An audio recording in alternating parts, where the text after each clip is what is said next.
प्रेमानंद महाराज जी का जीवन भक्ति, समर्पण और आध्यात्मिक खोज की एक प्रेरणादायक कहानी है। उनका जन्म उत्तर प्रदेश के कानपुर जिले के अखरी गांव में एक ब्राह्मण परिवार में हुआ था। उनका मूल नाम अनिरुद्ध कुमार पांडे था। उनके पिता श्री शंभू पांडे और माता श्रीमती रामा देवी थीं। परिवार का वातावरण भक्तिमय था। उनके दादा और पिता दोनों ही भक्ति मार्ग पर अग्रसर थे और बड़े भाई नियमित रूप से भागवत का पाठ करते थे। इस भक्तिमय माहौल का प्रभाव अनिरुद्ध पर भी पड़ा। 5वीं कक्षा से ही उन्होंने गीता का पाठ करना शुरू कर दिया, जिससे उनकी आध्यात्मिक रुचि बढ़ती गई। मात्र 13 वर्ष की आयु में उन्होंने ब्रह्मचारी बनने का निर्णय लिया और घर का त्याग कर वाराणसी चले गए, जहां उन्होंने सन्यासी जीवन की शुरुआत की। वहां वे गंगा में प्रतिदिन 3 बार स्नान करते, तुलसी घाट पर भगवान शिव और माता गंगा का ध्यान एवं पूजन करते थे। भिक्षा के लिए वे केवल 10-15 मिनट बैठते, यदि भोजन मिलता तो ग्रहण करते, अन्यथा गंगाजल पीकर ही रह जाते। कई दिनों तक उन्होंने भूखे रहकर भी साधना जारी रखी।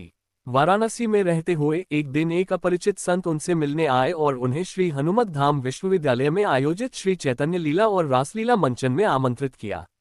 पहले तो अनिरुद्ध ने मना कर दिया, लेकिन संत के आग्रह पर वे आयोजन में शामिल हुए। यह आयोजन लगभग 1 महीने तक चला और इसके समाप्त होने के बाद अनिरुद्ध को रासलीला देखने की तीव्र इच्छा बनी रही। उन्होंने उसी संत से पुनः मुलाकात की और उनके साथ जाने की इच्छा व्यक्त की, बदले में सेवा करने का वचन दिया। संत ने उन्हें वृंदावन आने का सुझाव दिया, जहां प्रतिदिन रासलीला होती थी। इस प्रेरणा से अनिरुद्ध वृंदावन पहुंचे और राधा रानी एवं श्री कृष्ण की भक्ति में लीन हो गए। वृंदावन में उनकी भक्ति और साधना गहरी होती गई। एक दिन परिक्रमा के दौरान उन्होंने एक महिला को संस्कृत के श्लोक गाते हुए सुना, लेकिन श्लोक का अर्थ समझ नहीं पाए। जब उन्होंने महिला से अर्थ पूछा तो उन्होंने मुस्कुराते हुए कहा कि यदि वे इस श्लोक को समझना चाहते हैं तो उन्हें राधावल्लभी बनना होगा। इस सुझाव के बाद अनिरुद्ध राधावल्लभ मंदिर पहुंचे, जहां उनकी मुलाकात तिलकायत अधिकारी श्रीहित मोहित मराल महाराज जी से हुई। मोहित मराल महाराज ने उनका स्वागत किया और उन्हें शरणागत मंत्र के साथ दीक्षा दी। इसके अतिरिक्त प्रेमानंद महाराज जी के दूसरे गुरु श्री गौरांगी शरण महाराज थे, जिन्हें बड़े गुरुजी के नाम से भी जाना जाता है। वृंदावन में रसोपासना को समझने में कठिनाई होने पर प्रेमानंद जी ने गौरांगी शरण महाराज से मार्गदर्शन लिया।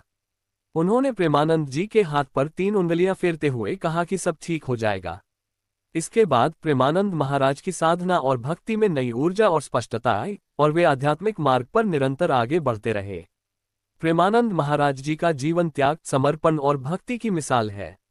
उन्होंने सांसारिक सुखों को त्याग कर आध्यात्मिक आनंद की खोज में अपना जीवन समर्पित किया और आज वे करोड़ों भक्तों के लिए प्रेरणा स्रोत बने हुए हैं।